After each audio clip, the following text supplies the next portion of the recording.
어느 날 여우 한 마리가 포도밭을 지나가다가 주렁주렁 먹음직스럽게 열린 포도를 발견하게 됩니다.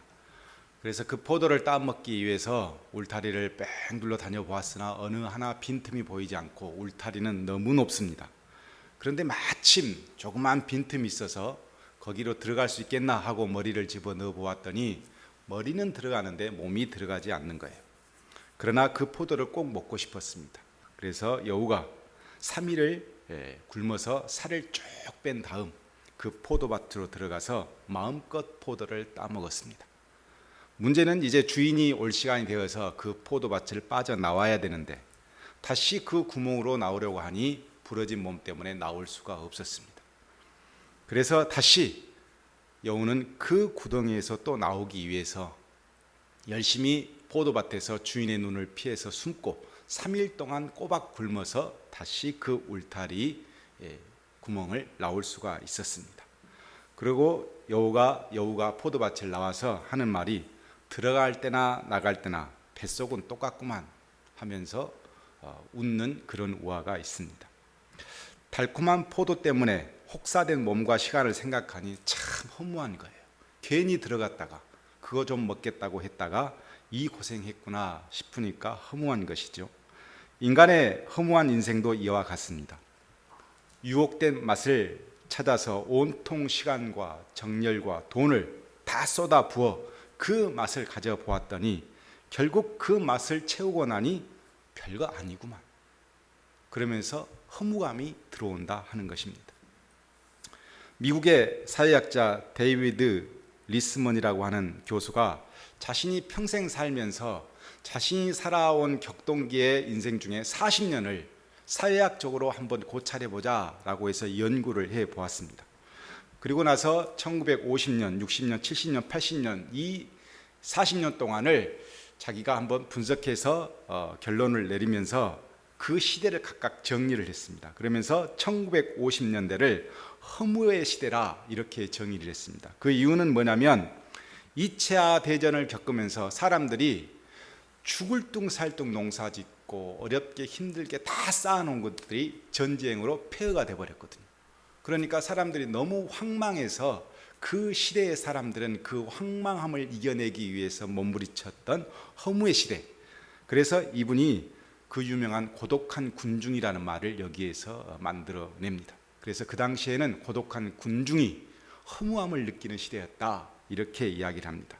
그리고 1960년대에 들어서자 이제 그 허무함을 느끼던 사람들이 야 이렇게 살아봤자 다 필요 없구나, 전쟁 한 방에 싹 날아가고 없구나 라는 것을 깨닫고 나니 그래 생명 붙어 있을 때 내가 먹고 살만할 때 열심히 즐겁게 노는 것이 중요하구나 라고 해서 막 먹고 마시고 놀았다는 거예요. 그래서 이 시대를 쾌락의 시대다 이렇게 정의를 했습니다. 다시 1970년대에 들어와서 이 많은 사람들이 쾌락을 즐기고 먹고 마시고 하다 보니 어느 순간에 채워도 이 쾌락이 가시지를 않는 거예요. 매운맛을 먹고 그랬더니 더 매운맛을 찾는 것처럼 계속 채워도 이 쾌락이 가시지 않자 이 시대를 방황의 시대, 채워도 내 인생이 즐겁지 않다는 것을 깨닫고 인간들이 너무 당황해서 방황하였다 해서 방황의 시대라 이렇게 정의했습니다. 그리고 1980년대에 들어서서 방황의 시대를 겪은 이 시대의 사람들이 이제는 다 필요 없구나, 나만 잘 먹고 잘 살면 되는구나 하면서 이기주의에 빠진 거예요. 누가 뭐라도 내 인생은 나의 것, 그러면서 자기 개인의 삶을 굉장히 중요하게 여긴 시대에 살게 되었다 이렇게 40년을 평가했습니다. 그 이후 많은 사람들은 그러면 1990년대는 뭐라고 평가할 수 있을까 학자들이 생각해 보았고 그래서 그 시대를 무관심의 시대라 이렇게 정의했습니다. 사람들이 이기주의까지 겪으면서 생각나는 것은 이제는 관심이 없어요. 이래도 좋고 저래도 괜찮고 그냥 내 생명 붙어서 즐겁게 살면 끝이야 그러면서 모든 것에 관심을 갖지 않는 시대가 1990년대였다 이렇게 보았습니다. 그렇다면 20세기 들어선 오늘날 과연 무슨 시대라고 우리는 이야기할 수 있을까? 목사로서 제가 이 시대를 좀 더 생각해 보면서 제가 20세기는 어떤 시대가 올까라고 하면서 이 전도서 잠언을 읽으면서 생각해 보면서 느낀 것이 20세기는 틀림없이 갈망의 시대가 될 거라고 생각했습니다. 인간의 한계로부터 다시 내가 존재하고 싶은, 다시 나를 찾고 싶은 갈망의 시대가 저는 시작될 거라 그렇게 믿고 있습니다. 왜 그렇게 갈망의 시대를 예측하십니까? 라고 묻는다면 솔로몬의 인생을 청사진처럼 쫙 펼쳐서 변천의 과정을 보면 마지막 솔로몬이 했던 것은 갈망이었습니다. 그래서 20세기는 이제 갈망의 시대가 될 것이다. 저는 그렇게 확신하고 있습니다. 솔로몬의 인생사를 살펴보면 솔로몬 이야기로 끝나지 않고 자세히 보면 이것은 그리스도인의 인생사와 같다는 생각을 우리는 하게 됩니다. 그래서 오늘 본문을 통해서 그리스도인임에도 불구하고 내가 예수를 잘 믿고 삶에도 불구하고 어느 순간인가 허무함에 빠질 때가 오더라 하는 것입니다. 왜 예수 믿는 사람들이 허무한 인생에 빠질까? 이것을 오늘 본문 말씀을 통해서 좀 살펴보고 우리가 행복하고 값진 인생을 살기 위해서 오늘 그 모든 것을 경험했던 솔로몬의 조언을 함께 읽어보려고 합니다. 솔로몬은 20세에 왕이 되었습니다. 왕이 되어서 아름다운 한 여인을 만났고 그 여인을 통해서 아름다운 말들을 다 만들어내서 뱉어놓은 것이 아가서입니다. 그래서 아가서는 굉장히 젊고 풍부했던 솔로몬의 감정이 잘 드러나 있는 그런 성경이라고 볼 수 있습니다. 중년이 되어서 하나님께서 주신 지혜를 한 몸에 다 갖고 모든 부와 영광을 누리면서 그는 잠언을 기록했습니다.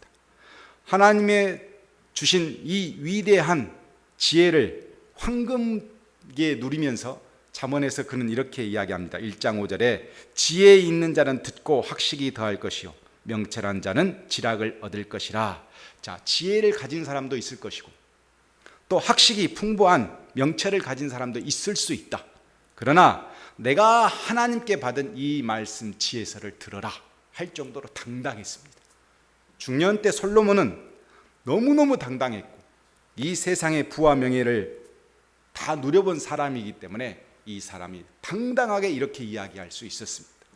그러던 그가 자신이 가지고 있는 그 부와 명예를 지키기 위해서 주위 나라들의 왕들의 딸들과 결혼을 하기 시작합니다. 정략 결혼을 하는 거죠. 그래서 이것을 지켜보자. 전쟁이 일어나면 안 되니까. 그래서 결혼을 막 하다 보니 무엇에 빠졌냐면 우상 숭배와 쾌락에 빠지게 됩니다. 그리고 그는 철저하게 비참함을 느끼게 되었습니다. 그래서 전도서 1장 2절에 이렇게 이야기합니다. 헛되고 헛되며 헛되고 헛되니 모든 것이 헛되구나. 하나님을 떠난 내가 지키고자 했던 것들을 갖고 살아보았더니 다 헛된 거예요. 솔로몬은 60세에 죽습니다. 죽을 때가 가까우니 철이 들었습니다. 그래서 오늘 전도서를 기록한 것입니다. 하나님이 주신 지혜로 세상 부와 명예를 누렸지만 하나님을 떠나 이 모든 것을 누리는 것이 아무 의미 없다는 것을 깨닫고 다시 하나님 앞에서 어떻게 하면 진실된 삶을 살 수 있을까라고 회개하면서 지어낸 그 말씀이 바로 전도서입니다. 전도서는 솔로몬의 말년에 기록된 말씀입니다. 그가 전도서 1장 12절부터 하나님 앞에서 세상의 지혜가 다 헛되다 이렇게 말하고 2장 1절부터는 하나님을 떠난 세상 쾌락들이 다 헛되더라 이렇게 이야기하고 2장 12절부터는 죽음 앞에 있는 인간의 모든 삶이 다 헛되더라. 그리고 2장 18절부터는 하나님을 등진 인생의 모든 수고가 다 의미가 없더라 이렇게 기록합니다. 이렇게 해서 하나님을 떠난 인생이 얼마나 헛되고 헛된지 그것을 기록한 솔로몬이 오늘 본문의 5장에 와서 드디어 헛되고 헛된 인생, 이 허무한 인생을 극복하는 방법을 이야기하기 시작합니다. 즉 하나님 잘 믿고 잘 살았던 우리가 어느 순간에 갑자기 알 수 없는 인생의 허무감이 싹 몰려오는 거예요. 그때 오늘 말씀을 읽으면 우리에게 답을 구할 수 있는 내용이 등장합니다. 먼저 1절에 이렇게 선포합니다. 너는 하나님의 집에 들어갈 때 내 발을 삼갈지어다. 가까이하여 말씀을 듣는 것이 우매한 자들이 재물을 드리는 것보다 나으니 그들은 악을 행하면서도 깨닫지 못함이라 그랬습니다. 하나님 앞에서 내 발을 삼갈지어다, 이 말은 경고망동하지 마라. 즉 그러면서 솔로몬이 하는 말은 하나님 말씀에 순종하는 것이 어리석은 자가, 하나님 앞에 어리석은 자가 재물을 드리는 것보다 낫다. 왜 재물을 드리는 것이 낫냐면 그 어리석은 자들은 악을 행하면서도 깨닫지 못하고 재물만 드리면 하나님께서 좋아하신다, 이렇게 생각하기 때문이다. 이렇게 설명을 하고 있습니다. 하나님의 말씀을 통해 자신이 무엇이 잘못되었고 그래서 어떻게 수정할 것인가를 보지 않고 하나님께 재물만 드리면 하나님이 기뻐하시고 좋아하신다, 이런 사고방식으로 하나님 앞에 있는 자는 결국 영적으로 허무감에 박탈감에 사로잡힐 수밖에 없다, 이렇게 솔로몬이 이야기하고 있는 것입니다. 아말렉과의 전쟁에서 하나님께서 사울에게 명령을 내리셨습니다. 너는 아말렉과의 전쟁할 때 모든 생명체를 다 진멸해라, 그렇게 명령을 내렸습니다. 그러나 사울이 하나님께 예배드릴, 하나님께 제사드릴 좋은 제물들을 따로 빼놓고 그리고 그 전쟁을 마무리해 버렸습니다. 그때 사무엘이 사울에게 이런 말을 합니다. 여호와께서 번제와 다른 제사를 그의 목소리를 청종하는 것을 좋아하심 같이 좋아하시겠나이까? 순종이 제사보다 낫고 듣는 것이 숫 양의 기름보다 나으니 이는 거역하는 것은 점치는 죄와 같고 완고한 것은 사신 우상에게 절하는 죄와 같음이라, 이렇게 말했습니다. 인생의 허무가 어디서 오느냐? 하나님을 경외하지 않고 경솔한 경박한 종교 생활에서 옵니다. 하나님의 말씀은 순종하지 않으면서 종교 생활만 열심히 잘하면 하나님이 좋아하시겠지? 재물을 드려서 교회가 내가 많은 재물을 하나님께 드려서, 여기서 말하는 재물은 희생 재물이 아니라 다 태우는 재물이 아니고 재물을 당시에 드리면 이것을 나누어 먹는 거예요. 그 안에 예배 드리는 사람들과 그걸 많이 드리면 하나님도 좋아하시고 그 안에 있는 사람들도 좋아하니까 이것으로 충분하지 않는가? 그런 어리석은 종교 생활로 사는 것은 결국 마지막에 허무감만 온다는 것입니다. 남들 보기에 좋은 애물은 명예와 영광을 줍니다. 큰 교회, 엄청난 헌금, 금식과 새벽 예배, 충분히 존경받을 만한 종교 생활이 맞습니다. 그럼에도 불구하고 하나님 말씀에 순종하지 않는 삶을 산다면 결국 마지막에는 허무감만 온다는 겁니다.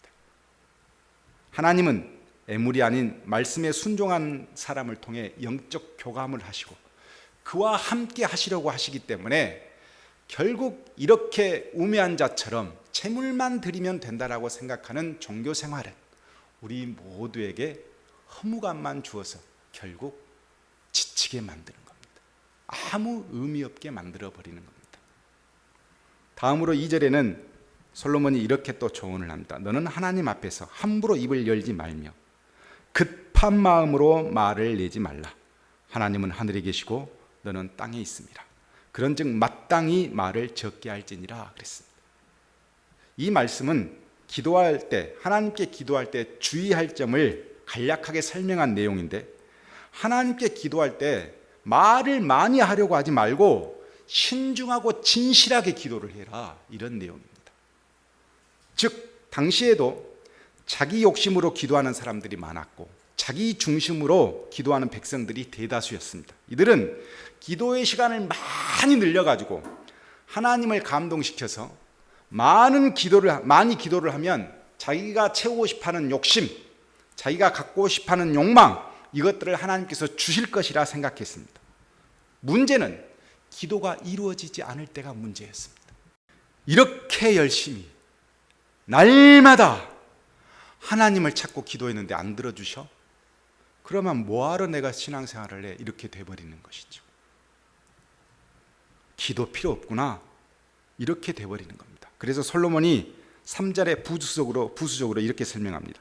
걱정이 많으면 꿈이 생기고 말이 많으면 우매한 자의 소리가 나타나느니라 그랬습니다. 저도 참 꿈을 많이 꿉니다. 꿈 많이 꾸신 분들은 회개해야 됩니다. 걱정이 많으면 꿈이 많다. 꿈이 많다는 것은 말도 많이 하게 된다. 이 말은 결국은 자기 생각이 많고 자기 의지가 강한 사람들이 꿈도 많이 꾸고 말도 많이 하게 되더라 하는 거예요. 왜 우리가 기도할 때 말이 많은 거예요? 자기 의지가 강하고 자기 소리가 많기 때문이에요. 그런데 이런 사람들이 결국 그것들이 포기되어지면 종교의 허무감을 느껴버려요. 신앙생활의 허무감을 느껴버립니다.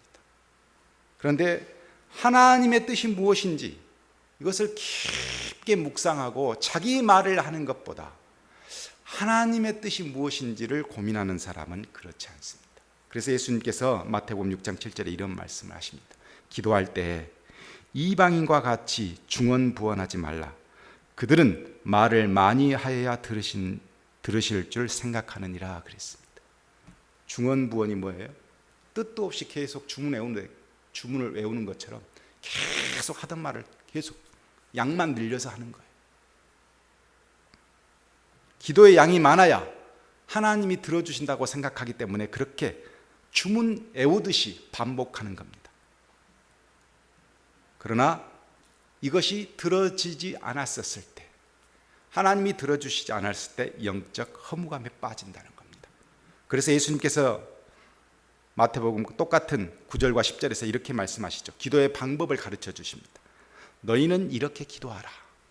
하늘에 계신 우리 아버지여, 이름이 거룩히 여김을 받으시오며 나라가 임하옵시며 뜻이 하늘에서 이루어진 것 같이 땅에서도 이루어지이다. 하나님의 뜻이 땅에서도 이루어지기를 주목하는 사람은 자기 소리가 많지 않습니다. 자기 의지를 드러내지 않습니다. 하나님의 뜻에 집중합니다. 솔로몬이 하나님께 드리는 기도는 성급한 자기 마음을 토로하는 것으로 많은 시간을 쓰지 말고 하나님의 나라를 이해하고 하나님의 뜻이 무엇인지 분별해서 그렇게 기도해야 영적 허무감에 빠지지 않는다, 이렇게 조언하고 있는 것입니다. 다음은 세 번째의 조언이 4절에서 시작됩니다. 내가 하나님께 서원하였거든 갚기를 더디하지 말라. 하나님은 우매한 자들을 기뻐하지 아니하시나니 서원한 것을 갚으라, 이렇게 기록이 됐습니다. 경박한 서원을 경계하는 신앙생활을 조언한 것입니다. 당시 이스라엘 백성들은 서원하기를 아주 좋아했습니다. 서원은 보통 세 가지로 나누어져 있었습니다. 하나는 복을 구하는 서원이 있습니다. 하나님, 내가 이렇게 하나님께서 해주시면 내가 이렇게 할게요 하는 쌍무적인 서원이 있습니다. 사사기 11장에 보면 입다가 내가 가서 전쟁에서 승리하게 되면 제일 먼저 나를 맞이한 사람을 내가 번제로 하나님께 드릴게요, 이렇게 서원하는 장면이 나오는데 이것을 쌍무적 서원이라고 합니다. 그런데 누가 나왔습니까? 딸이 등장하게 됩니다. 그래서 딸을 번제로 하나님께 드려야 했습니다. 두 번째 서원은 자발적인 서원이 있습니다. 무조건적인 서원. 하나님이 어떻게 하시든 상관없이 저는 오늘부터 이렇게 하나님께 다 드릴게요 라고 하는 이런 자발적인 서원도 있습니다. 그런가 하면 신앙 공동체를 위한 각성과 절제를 위한 서원이 있었습니다. 왕이 보통 그랬었죠. 모든 사람들이 따라하도록 자신이 먼저 설선수범해서 내가 오늘부터 금식할 테니 여러분도 같이 금식합시다 해서 하나님께 서원하고 금식을 선포한 사람들이 있었습니다. 자, 이 모든 서원들을 통해 우리는 잘못하면 무엇에 빠질 수 있냐면 스스로의 문제에 빠져들 수 있다는 것입니다. 예수님께서 마태복음 23장에 신앙의 서원에 대해서 이런 말씀을 하십니다. 화 있을진저 눈먼 인도자여, 너희가 말하되 누구든지 성전으로 맹세하면 아무 일 없거니와 성전에 금으로 맹세하면 지킬지라 하는도다. 어리석은 맹인들이여 어느 것이 크냐? 그 금이냐? 그 금을 거룩하게 하는 성전이냐? 너희가 또 이르되 누구든지 제단으로 맹세하면 아무 일 없거니와 그 위에 있는 애물로 맹세하면 지킬지라 하는도다. 맹인들이 어느 것이 크냐? 그 애물이냐? 그 애물을 거룩하게 하는 제단이냐? 그러므로 제단으로 맹세하는 자는 제단과 그 위에 있는 모든 것으로 맹세하며 또 성전으로 맹세하는 자는 성전과 그 안에 계신 이로 맹세하며 또 하늘로 맹세하는 자는 하나님의 보좌와 그 위에 앉으신 이로 맹세함이니라 라고 기록이 되어 있습니다. 결국 인간의 맹세를 자세히 보면, 서원하는 것을 자세히 보면 자기의 이익을 위해서 하더라 이거예요. 하나님께 하는 것은 그래 하나님은 자비로우시니까 용서해 줄 수 있어 이렇게 말하고, 만약에 헌금을 두고 맹세했다면 그것은 반드시 지키라 이렇게 가르쳤다는 거예요. 그건 뭐냐면 이익을 위해서 서원을 하게 되고 너무 쉽게 결정하고 너무 쉽게 말하고 파기하고 이 모든 것을 자신의 이익과 관철해서 결정을 하더라는 거예요. 스스로 자기 함정에 빠져버리더라 하는 겁니다. 그래서 솔로몬이 오늘 본문 5절과 6절에 뭐라고 조언을 합니까? 서원하고 갚지 아니하는 것보다 서원하지 아니한 것이 더 낫다. 그러면서 하는 말, 내 입으로 내 육체가 범죄하게 하지 말라. 사자 앞에서 내가 서원한 것이 실수라고 말하지 말라. 어찌 하나님께서 내 목소리로 말미암아 진노하사 내 손으로 한 것을 멸하게 하랴 그랬습니다. 하나님 두려운 줄 모르고 자기 욕심을 채우려고 서원한 것은 결국 종말에 가서는 영적 허무감에 빠진다는 겁니다. 11조를 많이 한 어떤 사람이 갑자기 사업에 부흥이 됐습니다. 그래서 서원합니다. 하나님, 저도 이번 달부터 11조를 저 사람만큼 할 테니 하나님께서 저 사람만큼 나를 사용해 주십시오. 이렇게 서원한들 그 서원을 자세히 보면 그 사람 욕심이잖아요. 결국 그런 사람들은 대부분 영적 허무감에 빠지더라 하는 것입니다. 왜 하나님의 백성들이 신앙생활하면서 인생의 허무감을 느낄까?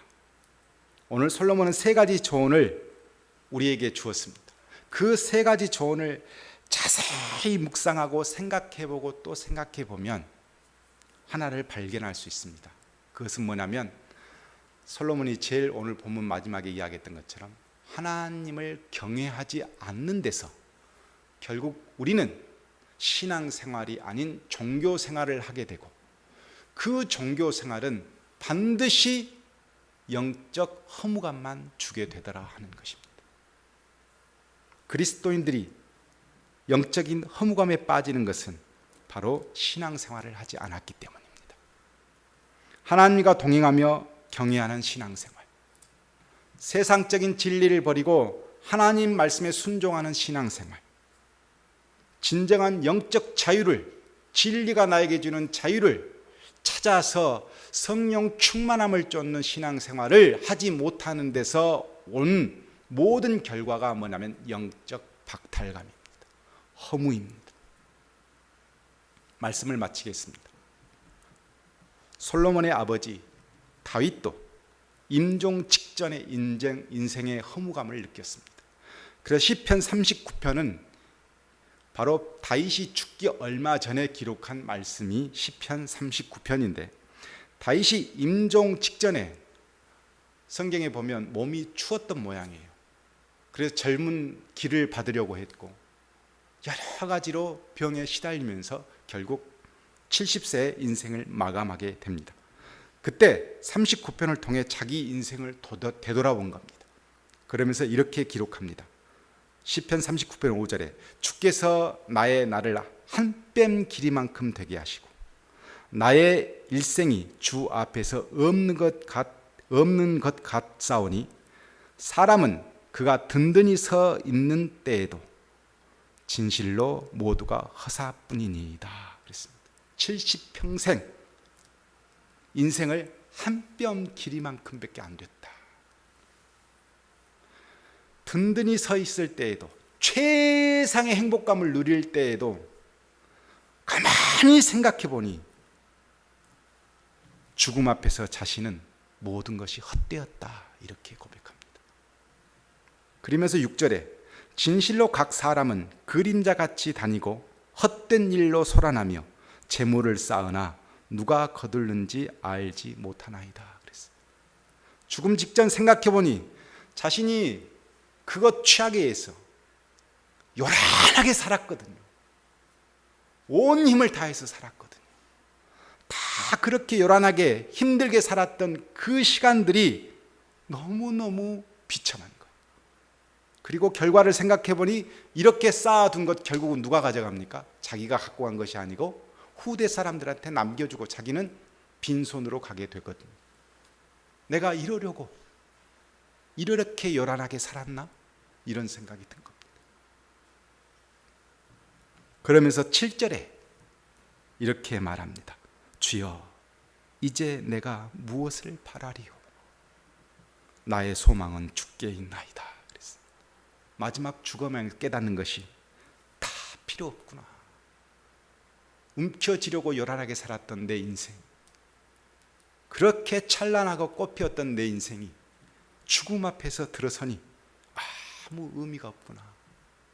하나님께 소망을 더 두고 살 것을, 하나님 앞에 내 모든 인생의 목적을 두고 살 것을 참 아쉽구나. 이렇게 다윗이 죽은 겁니다.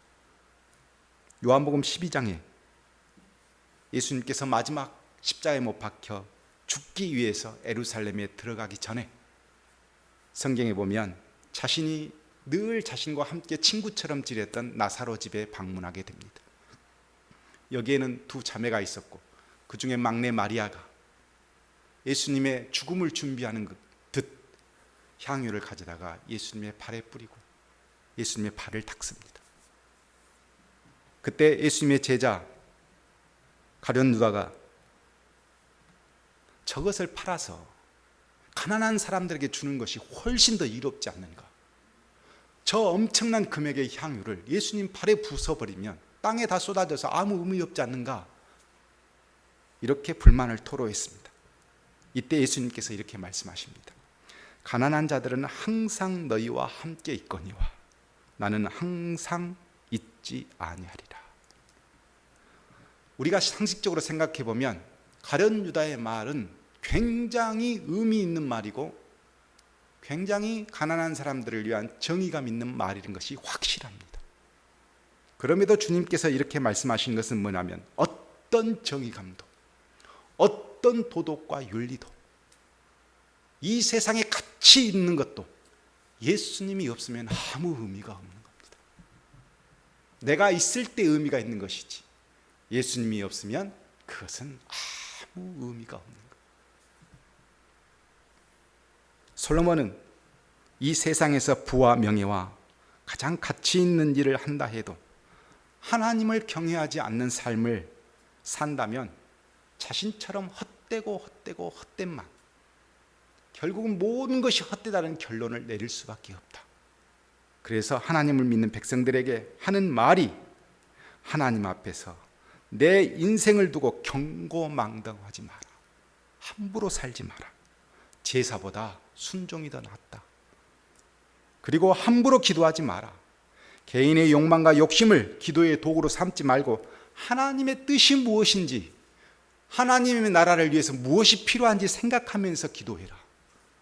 마지막으로 하나님 앞에서 경박한 서원을 드려서 스스로 영적 함정에 빠지지 마라. 이 모든 것은 다 하나님을 경외하지 못한 데서 생기는 일들이다.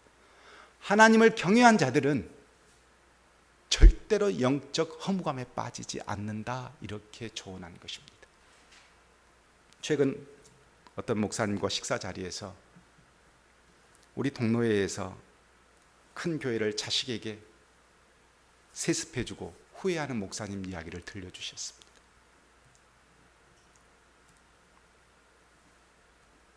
인생 말년에 모든 것을 다 걸어 자식에게 남겨주었으나 그것이 헛되다는 것을 깨달은 것입니다. 저와 여러분과 우리 교회는 다를까요? 저는 그렇지 않다고 생각합니다. 우리가 하나님을 경외하지 못하는 순간 우리도 모르게 솔로몬처럼 이 세상의 모든 것을 내 손에 움켜쥐려 하고 다윗처럼 요란스럽게 살고 소리내게 살다가 말년에 후회할 수밖에 없는 인생이 되고 말 것입니다. 여러분, 우리는 하나님을 경외합시다. 하나님 없이 살 수 없는 우리들을 알고 하나님의 말씀을 순종하면서 무엇을 드리는 것보다 내 삶에 주님께서 어떻게 말씀하시고 어떤 기도를 요구하시고 어떤 소원을 원하시는지 우리 스스로를 하나님의 나라에 비추어 늘 자신을 살펴 하나님의 뜻에 맞는 그리스도인이 되기를 주의 이름으로 축복합니다.